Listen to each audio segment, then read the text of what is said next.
माझं सरळ सरळ विचारणं आहे CP पोलीस पुण्याच्या की त्यांनी तात्काळ याच्यावर क्लॅरिफिकेशन द्यावं.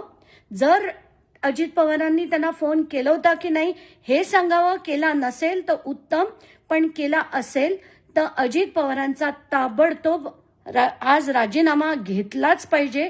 सीएमनी त्यांच्याकडनं राजीनाम्याची मागणी केली पाहिजे आणि फडणवीसांनी सुद्धा त्या अजित पवारांकडनं राजीनामा घेतला पाहिजे.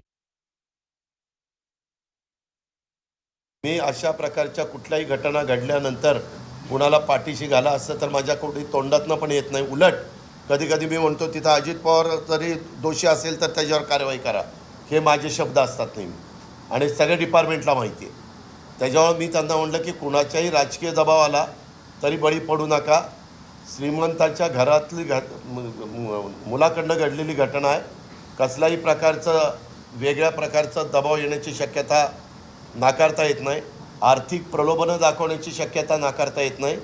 याला कुणीही बळी पडता कामा नये ही खबरदारी पोलीस आयुक्त या नात्याने तुम्ही. महाराष्ट्रातील ताज्या बातम्यांसाठी बघत रहा टाइम्स टुडे 18 न्यूज. सोबतच शेअर करा, सबस्क्राईब करा आणि बेल आयकॉन प्रेस करा.